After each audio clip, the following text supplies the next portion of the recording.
Ok, pronto. Então, Alguns alunos estão pedindo para entrar na sala. tem gente pedindo para ingressar.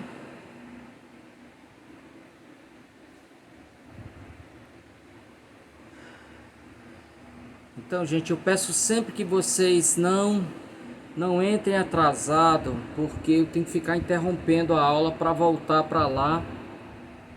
Mas hoje eu nem tenho autoridade moral para reclamar isso, porque também entrei atrasado, claro, por força maior. Mas então vamos lá, ele foi tenente-coronel e depois tornou-se um negociante próspero, né? Então nós vimos isso, e faleceu provavelmente em 1814, né?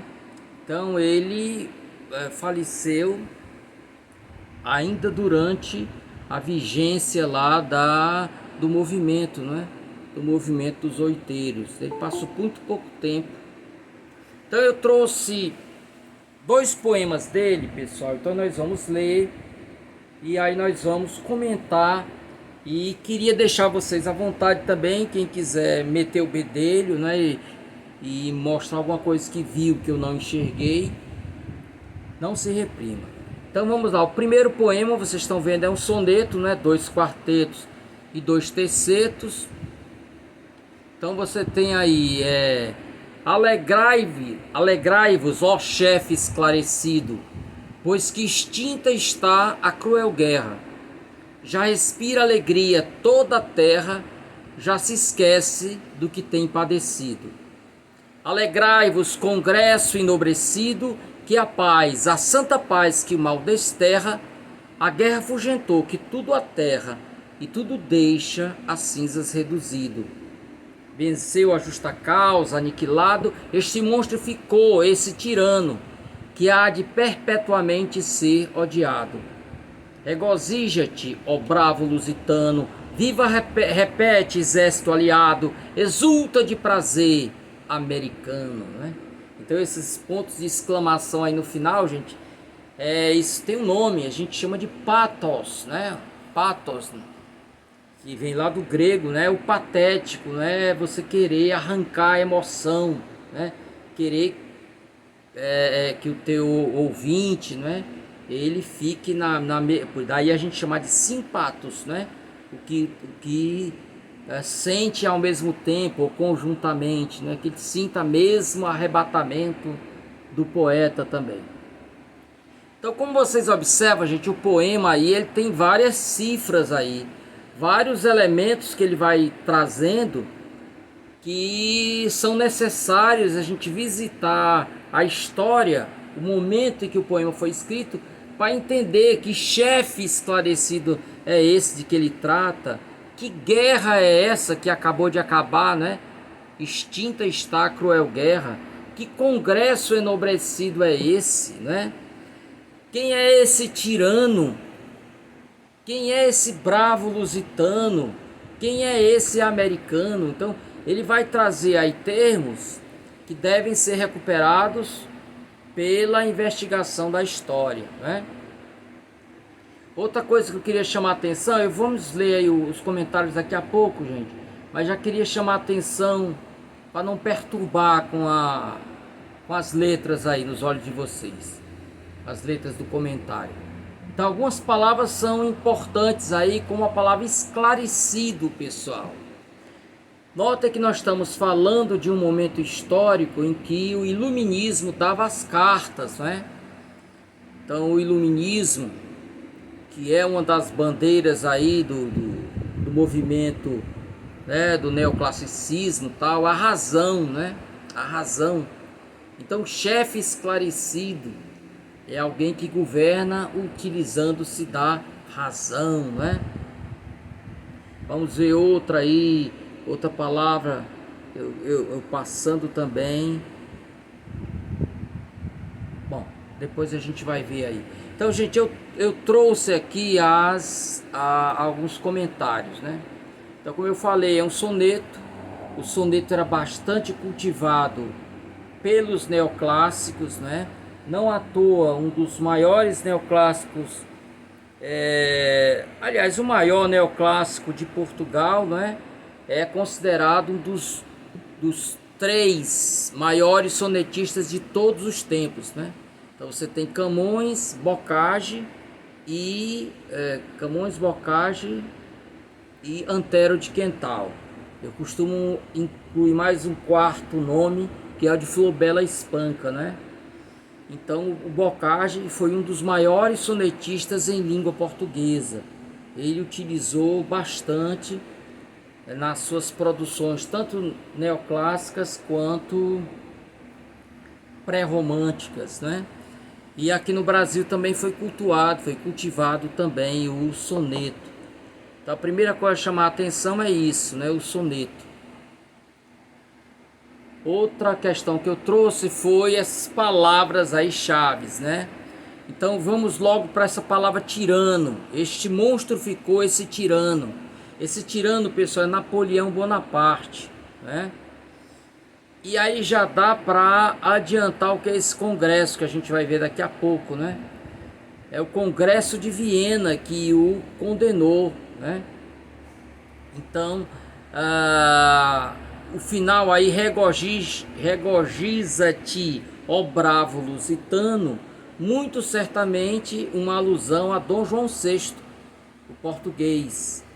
Vivas repete exército aliado, exulta de prazer americano, né? Então a gente vai ver, deixe-me passar aqui a página. Então, o Congresso de Viena, realizado desculpa, aqui eu não coloquei, né? Não coloquei a data. Deve ter sido escrito em 1815, ano que Napoleão foi apiado do poder e as potências europeias instalaram o Congresso de Viena. Coloquei sim, né? Então, o ano de 1815, o Congresso de Viena, né? Então, como vocês sabem, Napoleão, ele tinha a pretensão de reconstituir ali as fronteiras, né? Do antigo Império Romano, né? Então, ele saiu guerreando com todo mundo, invadiu, inclusive, a União Soviética. Isso é brilhantemente trabalhado, pessoal, num romance para poucos, porque é um romance de fôlego, né? Gigantesco, chamado Guerra e Paz. Então, as guerras de Napoleão com o Tsar Nicolau II são o contexto ali histórico deste livro do Tolstói, né? Eu coloquei em cordel. Para quem tiver preguiça de ler o romance, eu fiz o cordel, tá? Levei uns 3 anos para fazer, mas fiz. Então, gente, provavelmente o Congresso de Viena é este alegrai-vos congresso enobrecido, né? De novo, a palavra que eu queria era essa, né? A ideia de nobreza, né? Então aqui você tem o contraste, a nobreza do Congresso versus a barbárie ou a selvageria de Napoleão, que é chamado de monstro, né? Esses jogos de oposição, pessoal, era muito comum a estética barroca e vai ser muito utilizado pelos nossos autores desse período dos outeiros. Por isso que se diz que é uma obra que ele está ali, né, que ele não tem uma identidade plena. Então a gente chama de neoclássica, mas ele tem elementos do barroco. Esses jogos de oposição, né? Congresso enobrecido versus tirano monstruoso, ou tirano bárbaro, né? Selvagem, e por aí vai. Gente, se tiver alguém chamando aí, pedindo para entrar, me dê um toque, tá bom? Tem, professor. Tem sim. Pessoas. Tem. Eu escuto uns barulhos aqui, aí eu... Ok. Então, vamos para cá. Ok. Então, gente, é isso. Nós já conseguimos esclarecer quem é o tirano, Napoleão Bonaparte, quem é o Congresso de Viena. Falta-nos agora saber quem é esse chefe, quem é esse lusitano. Então nós temos aí Dom João VI, né, que ficou aqui até 1821, ok? Então ele é esse chefe esclarecido, ele é esse bravo lusitano que vai aparecer aí, né? E aí nós temos também, pessoal, outro elemento que era também muito próprio do barroco, que eram essas inversões sintáticas, né? Então você tem, por exemplo, o caso do hino nacional brasileiro, que ele é todo, né? Ele está o tempo todo brigando com a sintaxe portuguesa. Nossa sintaxe portuguesa é artigo, substantivo, os verbos, e aí você tem os complementos verbais, depois você tem os adjuntos adverbiais, os advérbios. Então quando você inverte isso, não é? Dependendo da ferocidade dessas inversões, elas vão receber nomes diferentes. Uma delas é hipérbato, você troca de lugar, né, os termos da oração. Queria dizer que, muito embora tenha sido muito utilizado no barroco, isso é quase que uma imposição de quem trabalha com rima, né? Até mesmo nós trabalhando no cordel, temos que fazer essas inversões para poder a rima ficar ali no final, né? Então, alguns hipérbatos exigem que você se demore mais para entender o que ele está falando. É o caso de ouviram do Ipiranga as margens plácidas de um povo heróico brado retumbante. Então, na ordem da sintaxe normal ficaria: as margens plácidas do Ipiranga ouviram o brado heróico, o brado retumbante de um povo heróico. Essa é a ordem. Quem é o sujeito da frase? As margens do Ipiranga. Nós temos uma prosopopeia ou personificação. As margens do Ipiranga entram aqui como tendo atributos humanos, né? Atributos de ser vivo, né? Bom, voltando para cá, então nós temos o hipérbato, por exemplo, pessoal, a guerra afugentou que tudo a terra, né? Que seria a guerra que tudo a terra afugentou. Afugentou o que? A paz. Essa paz nós só vamos ver atrás, né? Atrás, vai estar lá no seu local exato, ok? Então, gente, aí você tem voltando para cá, outro elemento que vai caracterizar esse poema é, claro, o louvor, né? Aquilo que a gente já viu, o elemento laudatório. Ao mesmo tempo que ele execra o tirano, que é o Napoleão, ele vai louvar o lusitano. Não gratuitamente, esse lusitano é inimigo do tirano, né? Napoleão Bonaparte é que expulsou o rei Dom João VI dos seus domínios. Alguém quer falar alguma coisa, gente, sobre esse poema? Não se reprima. Professor, eu queria só fazer uma pergunta. Por favor.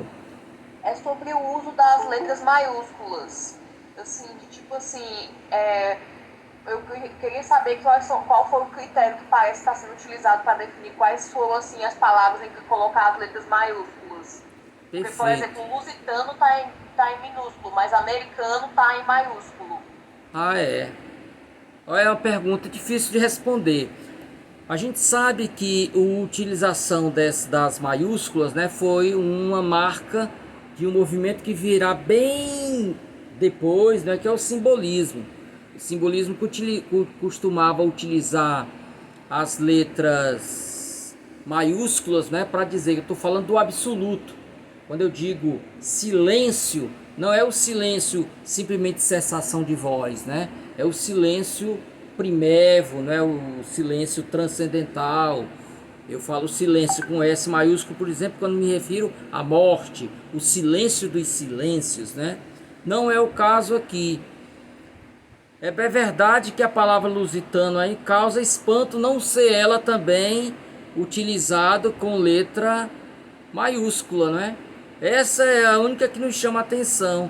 No mais, ele vem exatamente utilizando chefe com letra inicial maiúscula, congresso com inicial maiúscula, santa paz também com S maiúsculo, tirano com T, americano com A.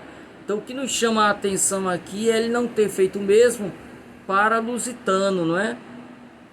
Então não tenho como responder tua pergunta aí, mas certamente as letras maiúsculas que ele utilizou é exatamente para enfatizar esse tom de elogio, né, de louvor.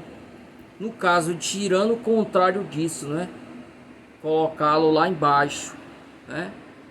Então, chefe, o grande chefe, né, congresso, o congresso dos congressos, né, a santa paz, não é qualquer paz, é a paz que vem do alto, a paz divina, né?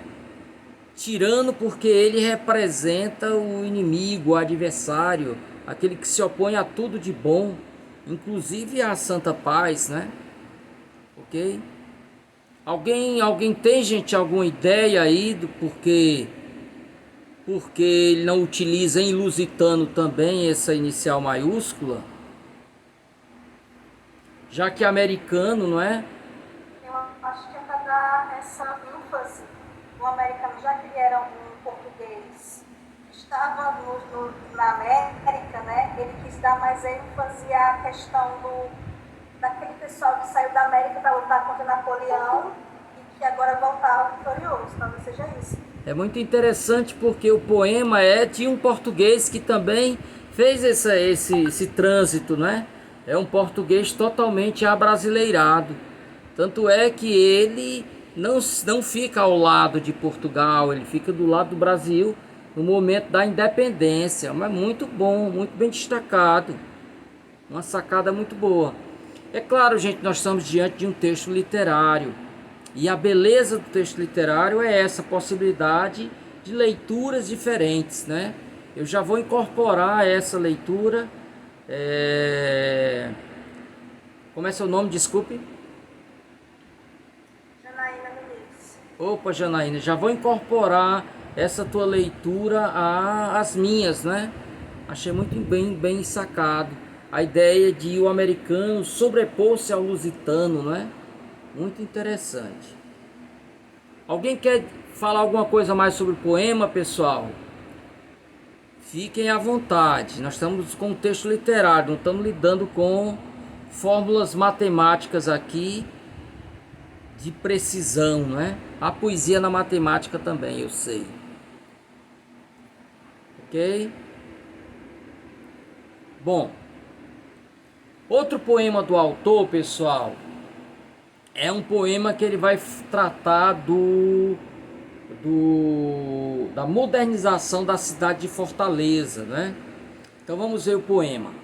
Vai, ó fama, por toda a redondeza, publicando por tuas bocas cento, do se acento quer dizer que são bocas, né, múltiplas, né, muitas, né? Do Ceará que foi pobre o muito aumento, a grande exportação, suma riqueza.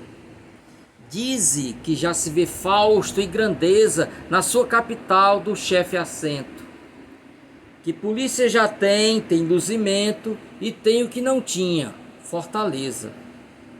E diz que do governo altamente estas obras brotou assaz louvadas por todos, sim, por todas geralmente. Erários novos, rampas e calçadas, aterro, chafariz, aula excelente, novas ruas, muralhas elevadas. Bom, de novo, pessoal, estamos diante de um soneto, de novo um poema laudatório. Eu diria, inclusive, que em relação ao anterior é ainda mais, né, evidenciado esse esforço de louvar o governante. Enquanto no outro o louvor se direciona ao chefe da nação, aqui é dirigido ao governante, a pessoa diretamente ligada a ele. Isso era muito comum mesmo. O próprio Camões fez isso, né? Nos Lusíadas, ele tem um trecho lá que ele vai elogiar Dom Sebastião, porque ele recebe de Dom Sebastião uma pensão até o final da vida por conta da obra, não é? Então, numa época em que não se vendia livros, o escritor não vivia de vender livros, né? Em Portugal, olha aí, gente, que coisa interessante, o primeiro autor a viver de venda de livros, pessoal, foi o Camilo Castelo Branco, autor de Amor de Salvação, Amor de Perdição. Bom, foi um dos autores que mais produziu obras, passam de 100 a quantidade de livros que ele escreveu. Num ano só ele produzia 5 livros, é uma coisa absurda. Estamos falando de romances, né? Cordéis eu escrevi 100 no ano. Mas voltando para cá, então, gente, naquela época em que não se vendia livros, você precisava dar do beneplácito, né? Da mão amiga daquele que tinha dinheiro, né? Então muitos foram mecenas. Então isso era muito comum, a louvação. Nós estamos diante de alguém que certamente não precisava dessa benesse, porque era um comerciante próspero. Mas como comerciante, certamente ele precisava da mão do governante para facilitar negociações, né? Notem que ele é o primeiro a fazer essas exportações e tudo, importação. Então, motivos há de sobra, né? Sem falar da amizade também, era um governo amigo dos poetas, né? É um amigo que era um governante que os reunia, que os tinha, né, em alta conta. Tudo isso explica. Mas queria chamar a atenção, pessoal, logo no primeiro verso. Vai, ó fama, por toda a redondeza. Fama tá com F maiúsculo. Essa eu sei responder, viu? Aqui fama, pessoal, é porque não é a fama no sentido de êxito, não é? De ser conhecido, né? De notoriedade. Fama aqui é a deusa Fama, né? Existia uma deusa com esse nome na mitologia greco-romana. Fama, segundo Homero, isso aqui está nos meus comentários, tá? Fama, segundo Homero, era a mensageira dos deuses, mensageira de Zeus. Então, quando ela tinha você por simpático, ela te fazia célebre, né, conhecido. Quando a relação sua com ela era de antipatia, ela te execrava, né? Porque fama, pessoal, existe a fama e a má fama também, né? Daí dizer-se difamar. Difamar é veicular uma fama ruim. Então, fama não é só coisa boa, não. Então aqui nós temos, pessoal, uma marca importante, porque era uma característica da estética neoclássica, essa visita aos deuses da mitologia, né? E no caso dos nossos Árcades, essas figuras da mitologia conviviam também com figuras da religião cristã, né? Conviviam os dois, né? Aliás, isso você tem lá nos Lusíadas de Camões, do classicismo. Então ele também vai conjugar as figuras da mitologia greco-romana com os santos católicos e tudo, né? Então não é novidade aqui. Então muito interessante essa alusão à questão da fama, né? Então, ele pede a essa deusa Fama que vai espalhando a todos, né, as notícias do bom governo. Então note que nós estamos falando de uma época que não existia ainda os veículos da modernidade, né? A deusa Fama deve estar num baixo astral terrível depois que inventaram, né, a internet. Então a fama na época você precisava, né, de levar avante o conhecimento. Muitas vezes o jornal era lido por quem, gente? Com minúsculas pessoas, uma quantidade mínima. A quantidade de pessoas que sabia ler era ínfima na época, né? E aí eu achei muito interessante, pessoal, nesse primeiro quarteto, ele terminar com a referência à grande exportação, suma riqueza, né? É muito importante que isso aí esteja na boca de um comerciante, o primeiro a tratar de exportações com a Europa, não é? Então aqui ele fala de causa própria. Ele vai falar aqui, é o comerciante, não é, que fala do seu métier. Pois não, e alguém ia falar alguma coisa? A chamada vai acabar em 10 minutos, professor. Já? É isso mesmo? Sim, apareceu o aviso aqui. Então, gente, eu vou colocar aqui, eu vou interromper a gravação e vou colocar mais um